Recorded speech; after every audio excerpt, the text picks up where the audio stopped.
ديال انتخابات الاخوان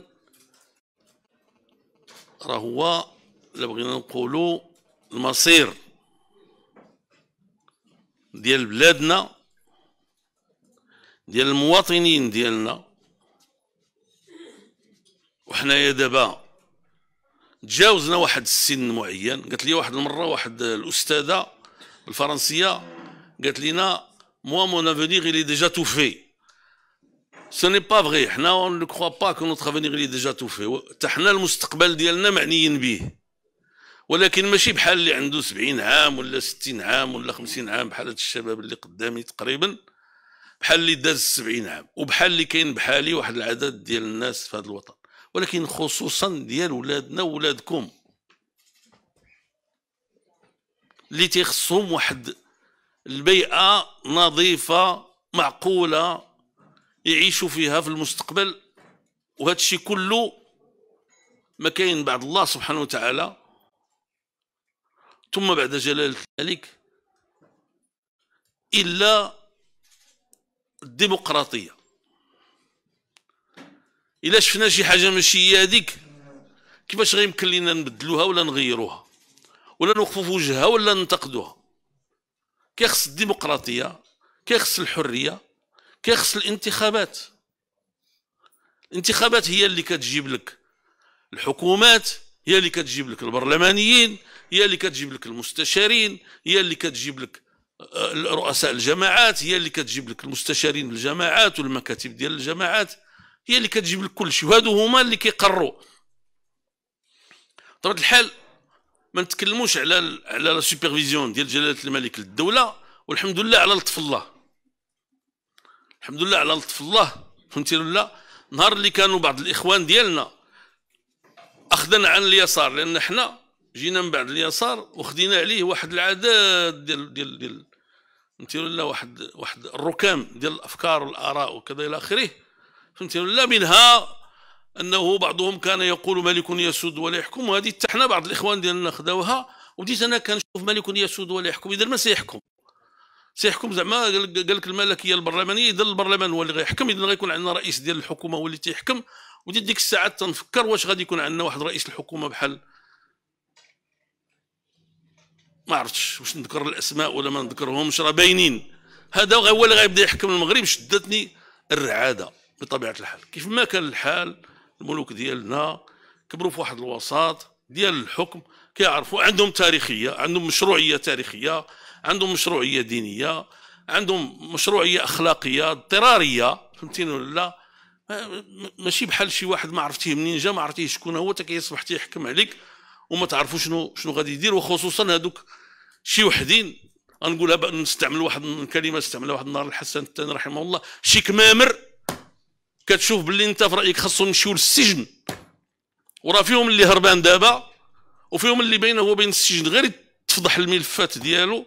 فهمتي ولا لا؟ تتلقاه هو تيحكم المغرب وهو اللي غادي يدخل في القضيه ديال الصحراء، هو اللي دي شوز دونجوروز. الحمد لله حنا عندنا الحمد لله هذا الاشراف ديال الملكيه اللي الحمد لله تيخلي الامور في حدود معينه. ودابا بلا ما تقولوا لي نعطيكم الامثله لا ديال المغرب لا ديال خارج المغرب وديال الدول الاخرى وشوفوها بعينيكم بلا ما نهضروا. فهمتي ولا؟ وهذا الشيء علاش تنقول لكم دائما ملي تشوفوا شي واحد كينتقد شي جهه ولا شي هذا يعني عادي نسبيا مسموح به. طبعا خصو يتقى الله شنو تيقول ويرد البال ويضبط الامور ديالو. ولكن ملي تشوفوا شي واحد كيتوجه للسلطه العليا وتيتوجه للسلطان، فهمتوا ولا؟ دابا ولاو كيتجرؤوا حتى على الله سبحانه وتعالى. يعني ديك الساعات خصكم تردوا البال. وهاد المخلوقات هادو انا عندي معهم حل واحد وهو تسدوا عليهم. لانه وهذا الشيء تنقولوا بالخصوص الولاد ديالنا، الشباب ديالنا اللي ما عاشوش هذا الشيء اللي عشنا حنايا وما عرفوش، باش هما يتحملوا حتى هما مسؤوليتهم. بقاو تابعين ليا، يعني تيظهر ليا ما بقى عندنا الحق نذكروا حتى شي واحد ياك السي دريس. فهمتي ولا؟ راه مفهوم. اليوم الجمعه قال لك اليوم الجمعه. اذا نرجعوا الاخوان ديالنا، نرجعوا للموضوع ديالنا. عندنا الديمقراطيه، والديمقراطيه الخلاصه ديالها هي الانتخابات. عندك فرصه واحده، مره في 5 سنين والاخرى مره في 6 سنين في الانتخابات الجماعيه باش تتغير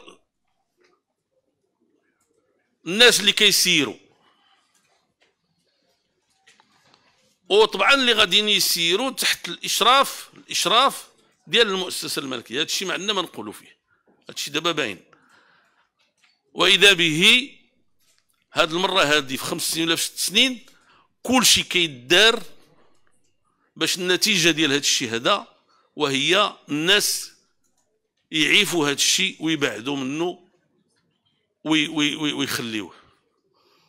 وشنو غتكون النتيجه؟ غتكون النتيجه انه ملي الناس كونت يلفون لاشي وغادي يخرجوا من هذه المعركه، غتكون النتيجه انه ستنجح هذه الاحزاب التي تحدثنا عنها، هؤلاء الاشخاص الذين تحدثنا عنهم، هذه المخلوقات فهمتيني ولا الغير الصالحه، وهذوك هما اللي غاديين لا قدر الله يوصلوا البلاد شي نهار للخراب. باش زعما تكون الامور واضحه، لانه ملي كتكون نتوما تتعرفوا الكره احسن مني، ملي كتكون باغي فرقه ناجحه كتمشي للمدارس، كتمشي للثانويات، كتمشي للجامعات، كتمشي للملاعب، كتمشي للدواور، كتمشي كتميز الدراري اللي كيلعبوا مزيان، كتجيبهم كتكون بهم فرقه كتنجح. اللي كيلعبوا مزيان ملي ما كيكونش عندك هذا الشيء هذا، كتمشي كتجيب ديالك ولادك وديال صحابك وديال الاقارب ديالك وديال ما نعرف شكون فهمتيني ولا لا، كدير بهم فرقه كتفشل. والنهار اللي كتفشل كطيح من بريمير ديفيزيون لدوزيام ديفيزيون، دوزيام ديفيزيون لتروزيام ديفيزيون، وقيلا كاين حتى شي في الاخر كتخرج، يعني ما عرفتش فهمتي. فالهواة ولا ما نعرفش غنسميهم. فاذا القضيه بسيطه، حنايا متفاهمين انه خص بلادنا يمشي السياسه فيها افضل ما يوجد في الوطن، لا من جهه الاخلاق، لا من جهه الكفاءه، لا من جهه الاخلاص للوطن، لا من جهه النزاهه، لا من جهه هذه الاشياء هذه.